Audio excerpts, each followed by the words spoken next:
Ladies and gentlemen, please take your seats.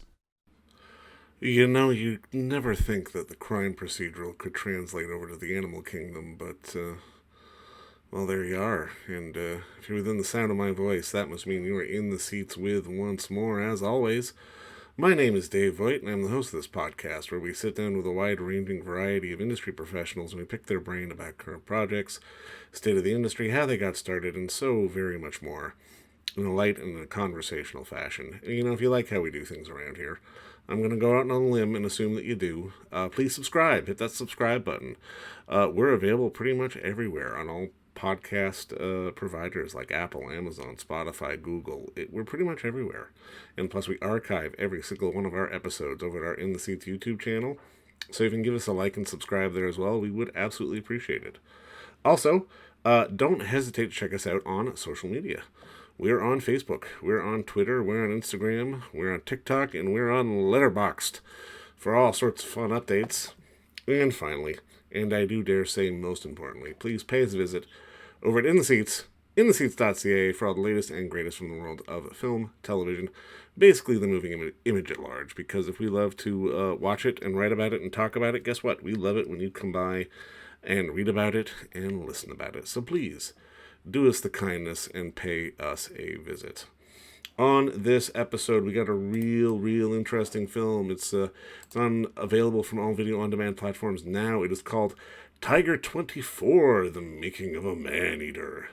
And it's the story of a wild tiger who kills men who enter his territory and is declared a man-eater and is locked up in a zoo in India. And this galvanizes a massive social uproar, and activists take the cause to the street, online, and to billboards, all the way to the Supreme Court to give this tiger his rights. And it's a fascinating film because we see the importance of the tiger in Indian community, but the way the film is structured, we really get to understand the drama behind it all, and just sort of what happened and why these things are happening. And it's really a fascinating piece of work because it tackles animal rights issues, it tackles social issues, it really does a lot of fascinating stuff.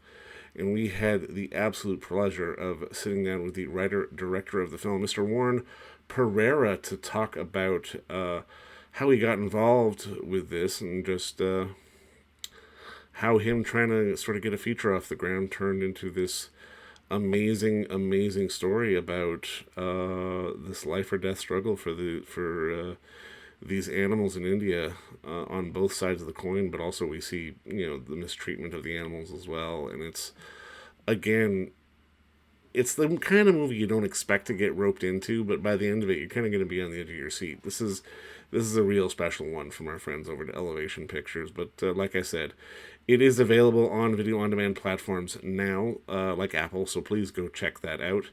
But first, enjoy our talk with writer-director Warren Pereira about Tiger 24, The Making of a Man-Eater, because between you and me, it's a pretty good conversation. All right, well, Warren, obviously, first off, just thank you so much for the time today. I really appreciate this. No, thank you for your time, Dave. No, I mean, congrats on the movie, man. Like, I really loved it. Now, I mean, I guess my first question is because, I mean, obviously, I would imagine the idea for it was born from sort of the work you had done with the Tiger Fund. But I mean, I'm very curious about sort of when you decided when sort of the light bulb went off, not just for this to be a feature, but to almost really be like a crime procedural, because I think that was really a very entertaining part of the film. Yeah, for sure. The true crime stuff. I mean, so that stuff actually happened, right? Because I'd filmed this tiger for 3 years as a nature doc, and then it became this whole controversy of him being removed. But the first piece of news, which is still probably out there on the web, was that Sultan killed Rampal. This was T-72, which is T-24's son. And then later on, it was like, okay, they identified that it was T-24. And so that to me was a really interesting but real argument. And so in the editorial process, we really wanted to show that because we're documenting reality, but I also found it to be very compelling, and it also allowed for, an interesting way to bring in the National Tiger Conservation Authority rules, which talk about identifying the killer tiger. And so it became this whodunit, but rather than be academic and say, these are these rules and these are these procedures, we wanted to show it in a way that's a little more compelling and cinematic. Well, and I mean, I think the thing that really stood out for me was just, I guess, I mean, the respect that is given to the animals just in terms of the entire process. And while you're unfolding this, and I mean, I'm kind of curious, as you were diving into this and really getting more into the sort of investigation part of it all, like, I was struck by just, I guess, maybe the pushback on, oh, it's an animal, it was just a random thing. Like, no, maybe not. I mean, there's to see sort of the disconnect between people who want to conserve and help the animals, but people who maybe don't at the same time is really kind of fascinating. Well, I mean, in India, the tiger is the national animal. They're considered Schedule 1 animals under the Wildlife Protection Act, so they are offered the highest amount of protection. And so the activist Chandrabal Singh was able to move the court system, the High Court, the Supreme Court, based on those rules and laws. But yeah, I mean, the people, I don't know about the whole entire mass of India and everybody, but certainly the people involved with T24 were very passionate and gave them a lot of importance on both sides. Obviously you've seen there's the activist argument that the tiger was innocent and people entered his space, and the government argument that he was a man-eater or a danger to human life.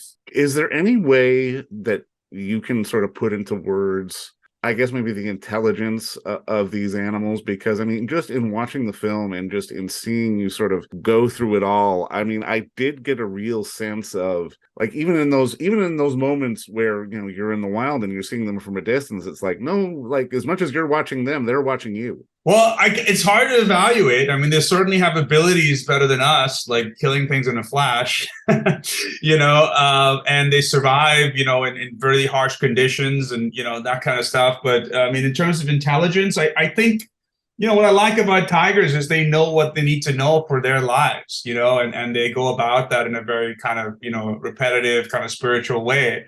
But yeah, I mean, I think humans are more intelligent overall, but, I think we need to respect these animals a lot more. For sure. No, absolutely. No, I mean, I've got to ask, like, what got you sort of involved with tiger conservation in the first place, like specifically as a filmmaker? I was trying to actually get a drama going, a script going in LA, and it didn't work out. And so I'm from India, and I was there for my brother's wedding with a handheld camera, filming it for fun. And then I just said, I'm going to go to a tiger reserve. And I filmed some tigers in central India, in Kanha. And then I was like, oh, I should just make a tiger doc. Maybe that's the feature I want to make. And so I started filming, looking for a subject. I was advised to follow a female with cubs, which I found a few, but when I saw T24, I felt compelled to make a story on him. And little did I know that 3 years later, he would be the most controversial tiger in India. I didn't expect it to go to the High Court, the Supreme Court, but I felt like I'm the only person who has the 4K footage of T24. So in a way, I felt chosen to do this story. And as you've seen in the film, a lot of people responded well to me and helped me make it. Like the interviews and the access that I got was incredible. For sure. No, I mean, I've got to ask, because I mean, just the idea of a tiger having sort of this kind of significance culturally, I mean, it's kind of fascinating to me. Like, is there a North American equivalent, especially in terms of wildlife? Would you say it's a bear, or is there, like, I'm trying to draw a parallel, because again, sort of this unique fascination with the tiger is something that especially audiences probably on this side of the world won't necessarily understand as much. Yeah, I don't think it's the same. I think it's there because now in LA, P22, this mountain lion, like he just got tranquilized and put into an enclosure a few days ago. I think they might even euthanize him, but he's this mountain lion that's been around here that would go across the 101, but he's been, getting older and hungrier. So he's been killing dogs in the neighborhood.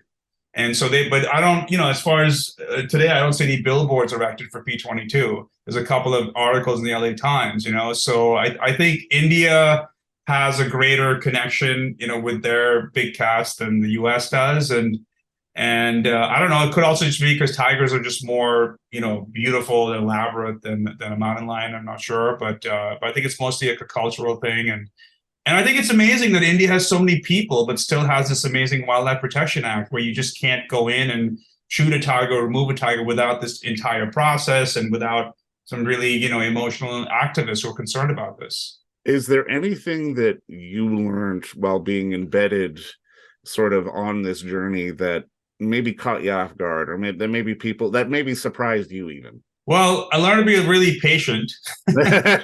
uh, Following tigers, trying to get interviews. I learned that a documentary can like literally kill you, like this if you want to finish it at a high level and, have creative control.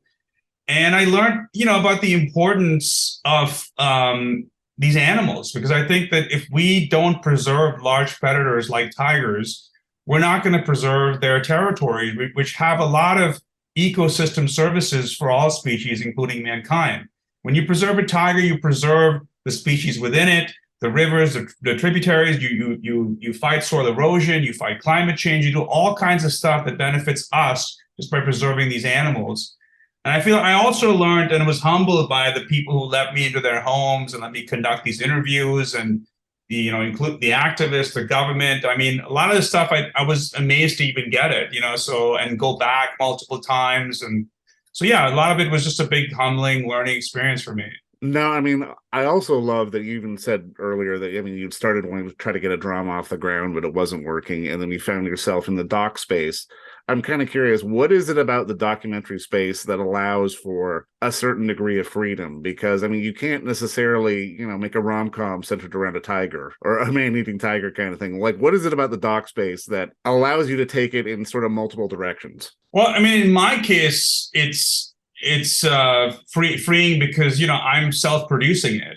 Right. So I can do whatever I want. Of course, I've still gotten a lot of advice from the powers that be that it has to be like this and has to be only 90 minutes. So that's why the film is just 90 minutes. I actually had a cut that was closer to 2 hours that I think is better, but people were like, you'll never get distribution. It has to be 90 minutes, But when I talk to other filmmakers, or I know sort of these industry docs, they're pretty formulaic. Like you get someone who's editing all the time, someone who's writing the story structure, someone who's doing the voiceover, and I don't know if that's good or bad, but I think there's an algorithm to those in a sense. Whereas mine is actually like handcrafted, like I cut it myself and everything. And not that I would want to do that again, but yeah, I feel like that allowed for the freedom. But I took a lot of notes and put things in that I liked and then cut them out. And it's pretty much the doc that I want. It's probably just a little shorter than I wanted it to be.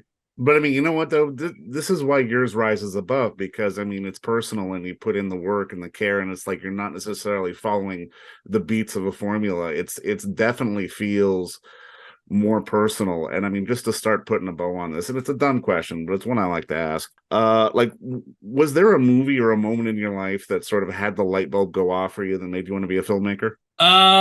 There's a few. I mean, I was kind of like having like a dark, depressed day when I living in Portland like years ago in the rain, and I went to see Slumdog Millionaire, and I came out of it like in a way better mood. I'm like, whoa, I felt great. Then the PTA film Boogie Nights, that's another one. Of course, yeah. The sequence at the party, at the pool party. Oh my God, yeah. With and it goes underwater. Like I'm just like, if you can, the feeling I feel, if I can give an audience that feeling. That to me, another PTA one, There'll Be Blood, So yeah, I mean, and recently, Once Upon a Time, I really liked that. I saw it in the theater and I liked it kind of. Then I watched it again at home. I liked it even more. I got the 4K Blu-ray. So yeah, there's always stuff when you're like, for the most part, this industry kind of sucks and like takes everything out of you, and you're just like, what am I doing here? But then every once in a while, you watch something and you're kind of inspired. And recently, I watched something that I would never watch. This horror film called Terrifier. Have you seen it? Yeah, I have. Yeah. Yeah, I saw 1 and 2. Two, I didn't like as much. Maybe I didn't get it, but 1 I really liked, and I was like, man, maybe I should do a horror film, because it's sort of the opposite of what I do with like a lot of backstory and subplot and plot thinking. This guy was just like, hey, I'm just going to do the scares right, and he did it so well, So yeah, every once in a while you watch something, you get inspired, but then.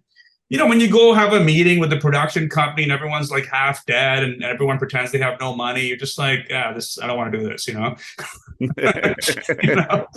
But I mean, you know what, man? With this, I mean, you've made a really interesting blend of something that's environmental and sort of conscious and something that people need to be aware of, but also at the same time, it's a little bit of a horror movie. It's a true crime.